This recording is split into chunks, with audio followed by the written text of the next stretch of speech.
तो आपको यह क्वेश्चन समझ में आया होगा। अगर आपसे पूछे तो आप लोग इतना लिख देते हैं तो आपके फाइनल बोर्ड परीक्षा में बहुत ही ज़्यादा मार्क्स मिलेंगे, मतलब बहुत अच्छे तरीके से तैयारी हो पाएगा और बहुत ही अच्छे तरीके से समझ में आएगा। जो आपका कॉपी चेक करेगा उनको भी अच्छे तरीके से समझ में आएगा। आप लोग सटीक और सही भाषा में लिखते हैं तब तो जो हमारा विद्यार्थी है वो सही और सटीक भाषा में ज़रूर लिखेगा, यह हमारा गारंटी है, पूरा उन पर उम्मीद है। अगर हम पे विश्वास करते हैं तो सभी क्वेश्चन पढ़िए, आपके फाइनल बोर्ड परीक्षा में हूबहू देखने को मिलेगा, यह हमारा गारंटी है। तो चलिए नेक्स्ट नंबर क्वेश्चन देखते हैं। नेक्स्ट नंबर क्वेश्चन है 3 नंबर क्वेश्चन है, मतलब 3 नंबर क्वेश्चन नहीं है, इसका टाइपिंग मिस्टेक है। करमवीर कथा से क्या शिक्षा मिलती है? हमें बताना है करमवीर कथा से क्या शिक्षा मिलती है। तो आप लोग उत्तर में लिखिएगा करमवीर कथा एक दलित बालक की कथा है। क्या है? तो करमवीर कथा एक दलित बालक राम प्रवेश राम की कथा है। राम प्रवेश राम किसे कहते हैं? तब वही दलित बालक को कहते हैं जो बहुत ही गरीब परिवार से उनकी जन्म हुआ था। क्या हुआ था? जो राम प्रवेश राम था उनके गरीब परिवार में जन्म हुआ था, लेकिन उनके मन में छल कपट नहीं थे। क्या थे? तो उनके मन में अच्छा पढ़ने की बहुत ही इच्छा थी, यानी छल कपट नहीं थे।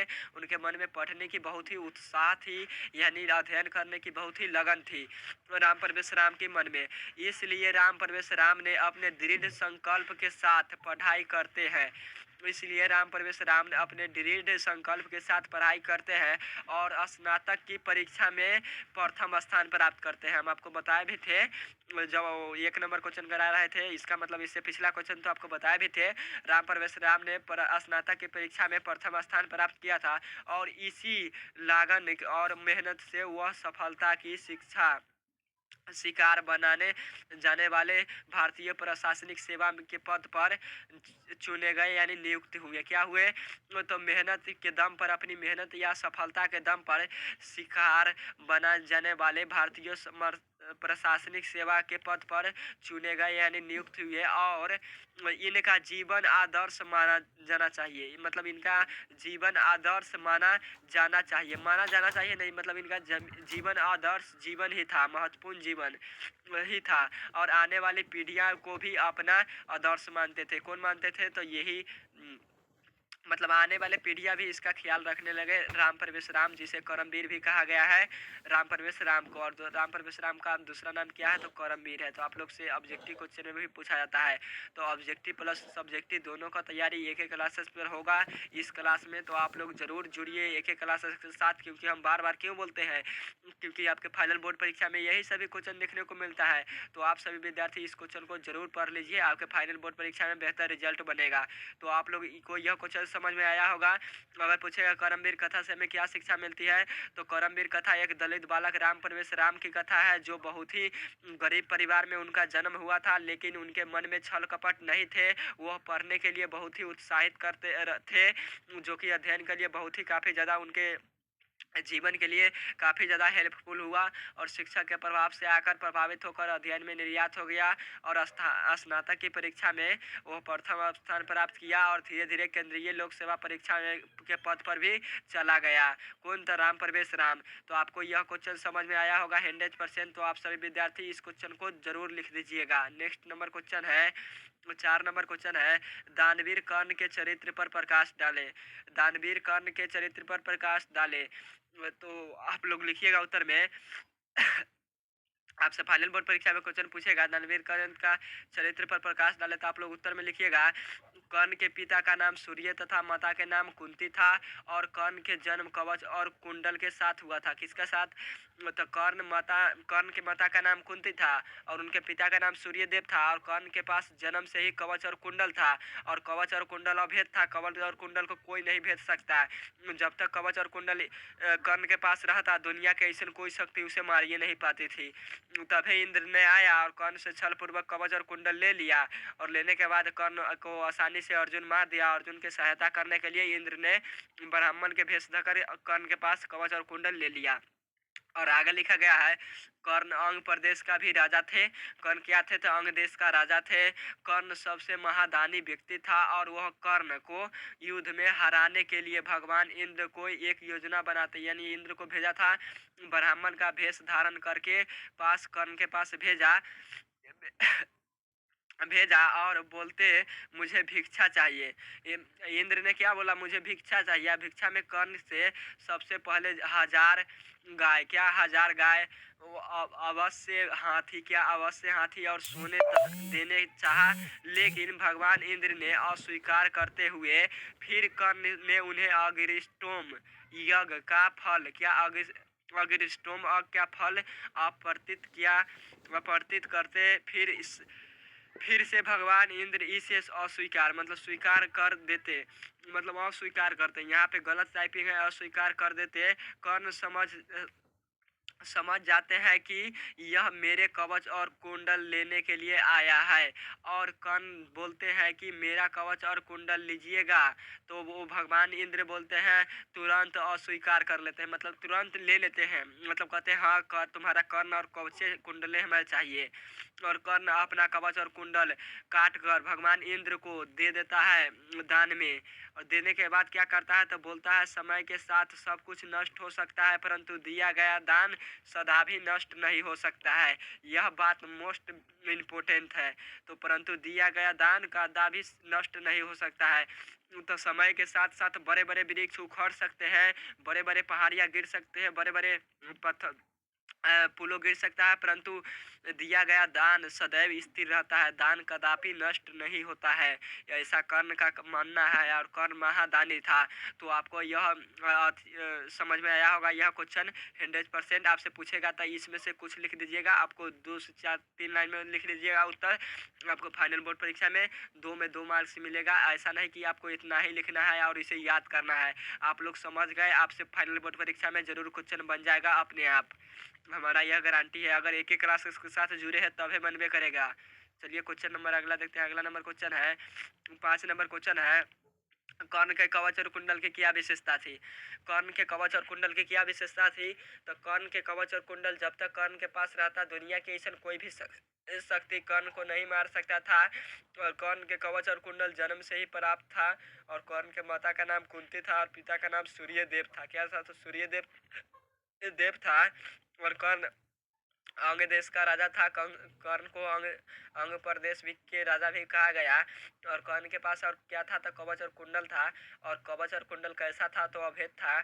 कवच और कुंडल को भेदा नहीं जा सकता है, ऐसा था कवच और कुंडल। जब तक कवच और कुंडल कर्ण के पास रहता, दुनिया के ऐसा कोई शक्ति कर्ण को नहीं मार पाता था। क्या, दुनिया के ऐसा कोई भी शक्ति कर्ण को पास मतलब कर्ण को नहीं भेद सकता था। कवच और कुंडल को भेद भी नहीं करेगा। जब लक्ष्य साधेगा तो कवच और कुंडल आ जाता था। यानी कवच और कुंडल वरदान के समान था।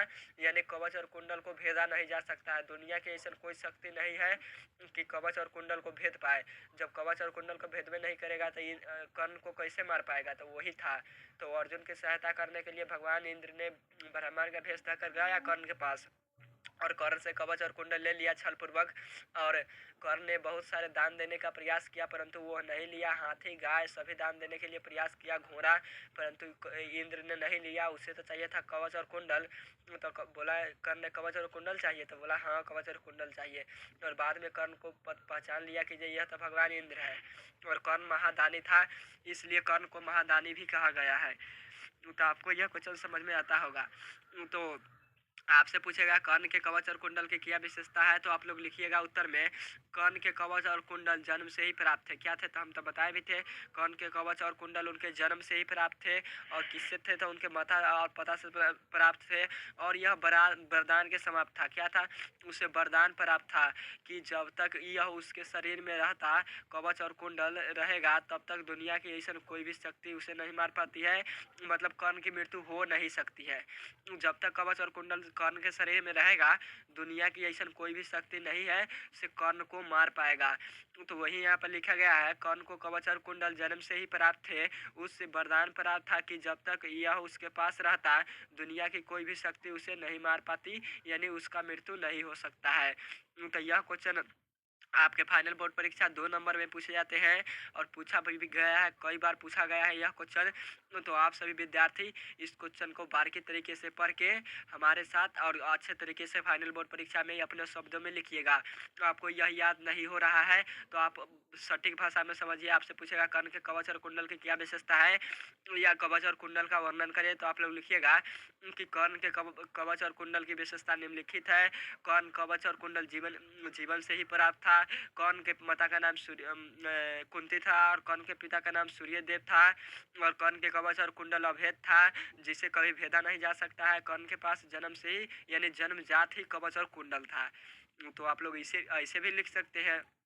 तो आप लोग जिस भी प्रकार लिखिए, लेकिन फाइनल बोर्ड परीक्षा में ज़रूर लिखिए। तो हमारा विद्यार्थी ज़रूर लिखेगा। नेक्स्ट नंबर क्वेश्चन है, अगला नंबर 6 नंबर कुछ, और यह नंबर आप यह जो क्वेश्चन आपको है यह 6 नंबर क्वेश्चन नहीं होगा, मतलब अधिक नंबर टाइपिंग मिस्टेक है, मानिए इसको 6 नंबर क्वेश्चन। तब यह क्वेश्चन आपके ऑब्जेक्टिव में, क्या ऑब्जेक्टिव के लिए भी इम्पोर्टेंट क्वेश्चन है यह। ऑब्जेक्टिव में तो मोस्ट भी 2-3 क्वेश्चन आपके फाइनल बोर्ड परीक्षा में इससे रहेंगे। 2 क्वेश्चन तो कन्फर्म है, 2 क्वेश्चन रहेंगे तो रहेंगे। तो आप सभी विद्यार्थी इसे याद जरूर करिएगा। तो यहाँ पे पूछा गया है भारतीय दर्शन शास्त्र के एवं उनके प्रवर्तकों की चर्चा करें। हमें क्या करना है, तो भारतीय दर्शन शास्त्र के जितने लेखक हैं और उनके प्रवर्तकों क्या क्या है, तो उनको सभी को चर्चा करना है। तो आप लोग उत्तर में लिखिएगा इसी प्रकार। भारतीय दर्शन 6 प्रकार के होते हैं। भारतीय दर्शन कितने प्रकार के हैं, तो 6 प्रकार के हैं।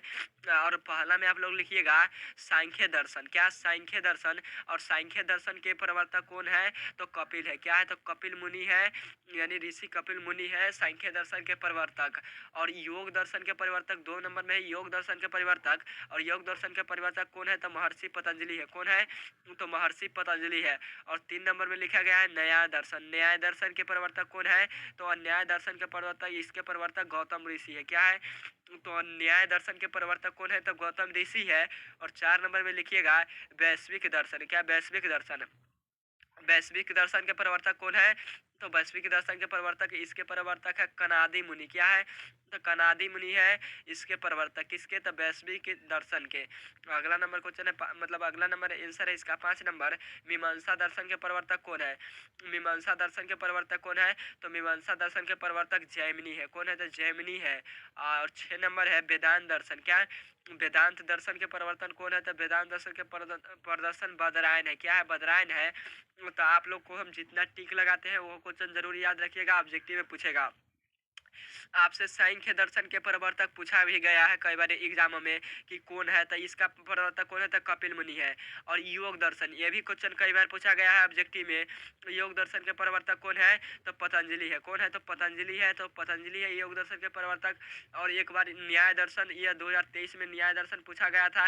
न्याय दर्शन के प्रवर्तक कौन है, तो गौतम बुद्ध है। कौन है, तो गौतम ऋषि है, बुद्ध नहीं गौतम ऋषि है। 4 नंबर में पूछा गया, तो 4 नंबर वाला यह क्वेश्चन नहीं पूछा गया है, बट लेकिन इसको याद कर लीजिएगा। 5 नंबर क्वेश्चन में पूछा गया है मीमांसा दर्शन के प्रवर्तक कौन है, तो जैमिनी है। कौन है, तो जैमिनी है मीमांसा दर्शन के प्रवर्तक। और वेदांत दर्शन के पूछा गया है कई बार, वेदांत दर्शन के पूछा गया है, तो वेदांत दर्शन के कौन है, तो बदरायन है। अगर आपके ऑब्जेक्टिव में 2 नंबर कन्फर्म चाहिए तो यह 6 पार्ट को जरूर याद रखिए। अगर 2 नंबर चाहिए तो यह 6 पार्ट को जरूर याद कर लीजिए। यह क्वेश्चन याद करने वाला है, तो जरूर याद कर लीजिएगा इस क्वेश्चन को। आप लोग को लगभग 4-5 जरूर याद कर लीजिए, आपके एग्जाम में एक टकरा जाएगा। 4-5 6 है तो 6 में से 4 या 5 याद कर लीजिए। और 6 में से 6 याद होगा तो बहुत अच्छा है, और नहीं याद होता है तो कम से कम 4 या 5 जरूर याद करिए, क्योंकि 1 या 2 क्वेश्चन जरूर टपकेगा आपके एग्जाम में। तो ये क्वेश्चन आपको से बन जाना चाहिए। नेक्स्ट नंबर क्वेश्चन है, अगला नंबर क्वेश्चन है, अगला नंबर क्वेश्चन है 7 नंबर। क्या नंबर 7 क्वेश्चन है, 7 नंबर क्वेश्चन है सिख संप्रदाय के लोगों के लिए पटना नगर क्यों महत्वपूर्ण है। तो सिख संप्रदाय के लोगों के लिए पटना नगर क्यों महत्वपूर्ण है, तो सिख संप्रदाय के लोगों के लिए पटना नगर पूजनीय स्थलों में से एक है। क्या है, तो पूजनीय स्थलों में से एक है। यहाँ उनके 10वें गुरु गोविंद सिंह जी का जन्म हुआ था। और यह स्थल गुरुद्वारा के नाम से प्रसिद्ध है, यानी जाना जाता है। और 10वें गुरु गोविंद सिंह जी का जन्म कहाँ हुआ था, तो बिहार के पटना में हुआ था। और गुरु गोविंद सिंह जी कौन से गुरु थे? तो 10वें गुरु थे। इनके बाद कोई गुरु नहीं बने, तो वही यहाँ पे लिखना है। तो आप लोग लिखिएगा, सिख संप्रदाय के लोगों के लिए पटना नगर पूजनीय स्थलों में से एक है। क्या है? सिख संप्रदाय के लोगों के लिए पटना नगर पूजनीय स्थलों में से एक है। यहाँ उनके 10वें गुरु गोविंद सिंह जी का जन्म स्थान है, यानी जन्म हुआ था। यह स्थल गुरुद्वारा के नाम से जाना जाता है। क्या है? तो यह स्थल गुरुद्वारा के नाम से प्रसिद्ध है, यानी जाना जाता है। तो यह क्वेश्चन आपको समझ में आया होगा 100%, यह हमारा गारंटी है। तो आपसे क्वेश्चन पूछेगा सिख संप्रदाय के लोगों के लिए पटना नगर क्यों महत्वपूर्ण है, तो आप लोग लिखिएगा सिख संप्रदाय के लोगों के लिए पटना नगर पूजनीय स्थलों में से एक है। यहाँ उनके 10वें गुरु गोविंद सिंह जी, किसका? 10वें गुरु गोविंद सिंह जी का जन्म हुआ था, और यह स्थल गुरुद्वारा के नाम से जाना जाता है। तो आपके 2 नंबर क्लियर करना है, तो इसको याद करना है। किसको? 2 नंबर क्लियर करना है, तो इसको जरूर याद कर, मतलब याद नहीं करना है, समझ लेना है। और याद होगा तो बहुत अच्छा है। जो हम बोल रहे हैं वही तो यहाँ पे लिखा गया है, क्योंकि जो बोल रहे हैं वही तो लिखा गया है। तो जो हम बोलते हैं वो और जो लिखा गया है वो दोनों मैच करता है। तो आप सभी विद्यार्थी जरूर इस बार की तरीके से पढ़ने का प्रयास कीजिएगा, क्वेश्चन समझने का प्रयास कीजिएगा। अगर आप समझ गए तो सभी क्वेश्चन आपसे बनेगा, यह हमारा गारंटी है। तो चलिए क्वेश्चन नंबर अगला देखते हैं। अगला नंबर क्वेश्चन है, कौन कौन से विदेशी यात्री पटना आए थे? और यह क्वेश्चन 2023 में, कब? 2023 के प्रथम शिफ्ट में पूछा गया था, कौन कौन से विदेशी यात्री पटना आए थे। तो उस समय यह क्वेश्चन हमको नहीं याद था, बट लेकिन अभी पूरा हम क्वेश्चन को बारीकी से पकड़े हैं और समझे हैं, उससे रिलेटेड क्वेश्चन पढ़े हैं और तभी समझे, तभी तो हमको याद है। तो आपको भी वैसे ही है, आप क्वेश्चन समझे तभी आपको याद होगा। अब मान लीजिए क्वेश्चन में पूछ दिया कौन कौन से विदेशी यात्री पटना आए थे, तो 2-3 विदेशी यात्री का नाम याद रखिए, बस उसी से रिलेटेड लिख दीजिए, हो गया। यही तो फाइनल बोर्ड परीक्षा में करना है। तो आप लोग समझते हैं तभी आपके फाइनल बोर्ड परीक्षा में आपसे क्वेश्चन बनेगा। तो यहाँ पे लिखा गया है 8 नंबर क्वेश्चन में पूछा गया है, कौन कौन से विदेशी यात्री पटना आए थे। तो कौन कौन से थे? तो एक थे मेगास्थनीज, हेवेन सांग, इति सांग, फाहियान। चंद्रगुप्त मौर्य के शासनकाल में मेगास्थनीज पाटलिपुत्र आए थे। और मेगास्थनीज का पुस्तक कौन था? तो इंडिका था। ये कौन था पुस्तक? तो मेगास्थनीज का पुस्तक का नाम इंडिका था। मेगास्थनीज किस पुस्तक का रचना किया है? तो इंडिका। और विशाखापत्तनम किस पुस्तक की लिखा है? तो राक्षस राक्षस मुद्रा मुद्रा राक्षस को किसने लिखा है? तो विशाखापत्तनम ने लिखा है। और पाटलिपुत्र के हजारों वर्षों का वर्णन किस पुस्तक में है? यह क्वेश्चन पूछता है, पाटलिपुत्र के वर्णन, हजारों वर्षों का वर्णन किस पुस्तक में है? तो वही मुद्रा राक्षस में है। कौन है? तो मुद्रा राक्षस में। और मुद्रा राक्षस को किसने लिखा है? तो विशाखापट्टनम ने लिखा है।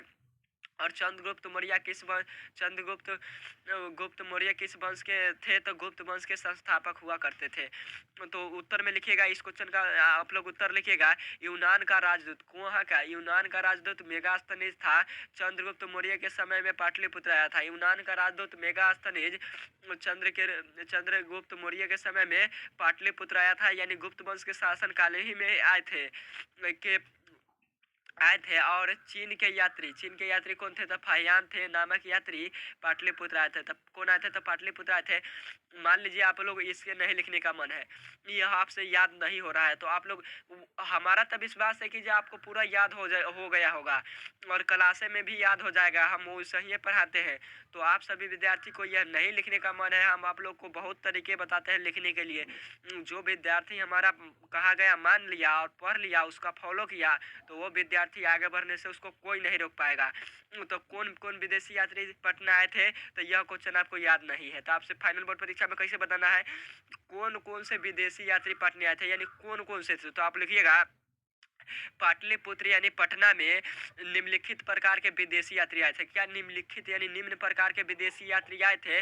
पहला में आया था हिबेन सांग, दूसरा में इति सांग, तीसरा में बेंसंग आया था। कौन आया था? तो बेंसंग भी आया था, फहियान भी आया था, मेगास्थनीज भी आया था। तो कितना हम बता दिए? लगभग 5-6 विद्वानों का नाम बता दिए। तो उनमें से आप 4 भी विद्वान का नाम लिख देते हैं तो आपके नंबर नहीं कटेंगे, तो जरूर लिख दीजिएगा। तो आपके फाइनल बोर्ड परीक्षा के लिए यह क्वेश्चन इम्पोर्टेंट है। और थोड़ा सा सर्दी का महिला है, आप लोग समझ सकते हैं। नेक्स्ट नंबर क्वेश्चन है, अगला नंबर अगला नंबर क्वेश्चन है, आधुनिक काल के किन्हीं 3 संस्कृत लेखिकाओं का नाम लिखे। और यह क्वेश्चन क्लास के पहले भी कराए थे, तो आप लोग इसको अच्छा तरीके से जानते भी होंगे। आधुनिक काल की 3 संस्कृत लेखिकाओं कौन है? तो आप लोग उत्तर में लिखिएगा, आधुनिक काल की 3 संस्कृत लेखिकाओं के नाम निम्नलिखित है। क्या है? आधुनिक काल की 3 संस्कृत की लेखिकाओं के नाम क्या है? तो निम्नलिखित है। क्या है? तो आधुनिक काल की 3 संस्कृत लेखिकाओं के नाम निम्नलिखित है, और आप लोग उत्तर में लिखिएगा। आधुनिक काल की 3 संस्कृत लेखिकाओं का नाम निम्नलिखित है, और पहला में आप लोग लिखिएगा पुष्पा दीक्षित। क्या? पुष्पा दीक्षित। और दूसरा में लिखिएगा वर्णमाला भवालकर। क्या? वर्णमाला भवालकर है। और तीसरा में लिखिएगा मिथिलेश कुमारी। कौन है? तो मिथिलेश कुमारी है।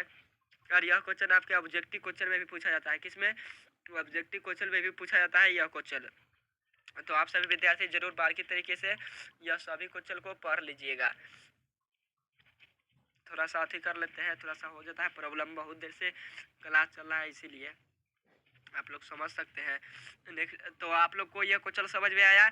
आपसे पूछेगा आधुनिक काल की 3 संस्कृत लेखिकाओं को लाभ लिखे, तो आप लोग क्या लिखिएगा? आधुनिक काल की 3 संस्कृत लेखिकाएं के लाभ इस प्रकार है। पहला में लिख दीजिएगा पुष्पा दीक्षित, दूसरा में लिखिएगा वर्णमाला भवालकर, और तीसरा में लिखिएगा मिथिलेश कुमारी मिश्र। तो आप लोग लिख दीजिएगा। तो आपके 2 नंबर ये अभी क्लियर हो गया, तो आप लोग जरूर इसे लिख दीजिएगा। नेक्स्ट नंबर क्वेश्चन है, अगला नंबर 10 नंबर क्वेश्चन है, पटना के मुख्य दर्शनीय स्थलों का नामा उल्लेख करें। क्या? पटना के मुख्य दर्शनीय के नामा उल्लेख करें, यानी नामों को लिखना है। पटना का क्या क्या पुराने समय में नाम था, वही सभी नाम लिखना है।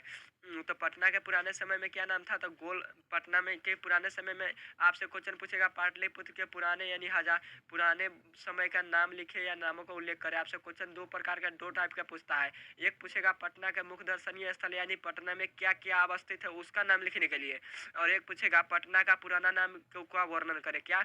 पटना का पुराना नाम का वर्णन करे। अगर आपसे क्वेश्चन में पूछेगा पटना का पुराना नाम का वर्णन करे, तो आप लोग लिखिएगा पटना में पटना को पटना का पुराना नाम पुष्पपुर, कुसुमपुर, पाटलिपुत्र, पाटलीग्राम, यह सभी पटना का पुराना नाम है। और पटना में क्या क्या आपसे पूछेगा पटना के मुख्य दर्शनीय स्थलों यानी पटना में क्या क्या अवस्थित है उसका नाम लिखिए। तो आप लोग लिखिएगा, पहले उत्तर में लिखिएगा गोलघर है, तारामंडल है, जैविक उद्यान है, उच्च न्यायालय है, सचिवालय है, गुरुद्वारा आदि पटना के मुख्य दर्शनीय स्थल है। क्या है? तो यह सभी पटना के मुख्य दर्शनीय स्थल है। और क्या बोलते हैं, एक महावीर मंदिर। क्या है? तो एक महावीर मंदिर है पटना में स्थित। कौन सा? तो महावीर मंदिर भी पटना में स्थित है। तो आप लोग इसे भी लिख सकते हैं। पटना में आपसे पूछेगा कि क्या अवस्थित है, तो गोलघर, तारामंडल, जैविक उद्यान, सचिवालय, उच्च न्यायालय, गुरुद्वारा, महावीर मंदिर आदि पटना का मुख्य दर्शनीय स्थल है या आदि अवस्थित है। तो यह क्वेश्चन आपको समझ में आया या नहीं? थोड़ा सा फास्ट हो रहा है इसलिए क्षमा चाहूंगा। नेक्स्ट नंबर क्वेश्चन है, अगला नंबर क्वेश्चन है, विजयंका कौन थी और उनका समय क्या था? विजयंका कौन थी और उनका समय क्या था? तो विजयंका का समय क्या था? तो 8वीं सदी था। क्या था? तो 8वीं सदी था। और विजयंका कौन थी? तो विजयंका चालुक्य वंश के राजा के विक्रम भट्टारिका के क्या थी? तो पत्नी थी। और विजयंका का वर्ण क्या थी? तो विजयंका साम वर्ण की थी यानी सावली कलर थी। क्या थी? तो साम वर्ण की यानी सावली कलर की थी। तो आप लोग उत्तर में लिखिएगा। आपसे क्वेश्चन में पूछेगा विजयंका कौन थी, उनका समय क्या था, तो आप लोग उत्तर में लिखिएगा चालुक्य वंश के राजा विजय भट्टारिका की पत्नी विजयंका थी। किसकी? तो विजय भट्टारिका की पत्नी कौन थी? तो विजयंका थी। एवं इनका काल 8वीं सदी माना जाता है। किसका काल? तो विजयंका का काल 8वीं सदी को माना जाता है। कईवीं सदी? तो 8वीं सदी को माना जाता है विजयंका का काल। और आपसे विजयंका का काल पूछे 8वीं सदी को माना जाता है, और कहूँ आपसे पूछ दिया भट्टारिका की काल कितनी है, तो विजय भट्टारिका की काल कितनी है? तो जो पत्नी का काल होता है वही मतलब हस्बैंड का भी काल होता है। क्या होता है? जो वाइफ का काल होता है वही वही हस्बैंड का भी काल होता है। मतलब समझ सकते हैं, जो जिसका जितना इसका पत्नी का काल होगा उतना ही जो यह 8वीं सदी का था, तो इसका पति भी 8वीं सदी का कहाएगा। तो आप लोग इसे भी समझ लीजिएगा। तो आपको यह क्वेश्चन समझ में आया? तो 100% समझ में आया होगा, हमारा गारंटी है। तो विजयंका कौन थी, तो उनका समय क्या था? तो विजयंका चालुक्य वंश की राजा विजय भट्टारिका की पत्नी थी। एवं इनका काल 8वीं सदी हुआ करती थी। क्या किस कौन सा काल था? तो 8वीं सदी काल था। तो यह भी क्वेश्चन आपको समझ में आया होगा। अगला नंबर क्वेश्चन है, next number next number question है, शैशव संस्कार का उल्लेख करें। शैशव संस्कार का उल्लेख करना है और यह क्वेश्चन आपके एग्जाम के लिए 2 नंबर में जरूर पूछा जाएगा। कई बार पूछा गया है, आपके फाइनल बोर्ड परीक्षा 2023 में भी यह क्वेश्चन पूछा गया है, तो आप सभी विद्यार्थी जरूर याद रखिएगा। तो आप लोग आपसे पूछेगा शैशव संस्कार का वर्णन करें, तो आप लोग उत्तर में लिखिएगा शैशव संस्कार बचपन का भी संस्कार माना जाता है। कौन सा संस्कार? शैशव संस्कार को बचपन का संस्कार भी कहा जाता है और यह 6 प्रकार के होते हैं। कितना प्रकार के होते हैं? तो बचपन के संस्कार हमारा कितने होते हैं?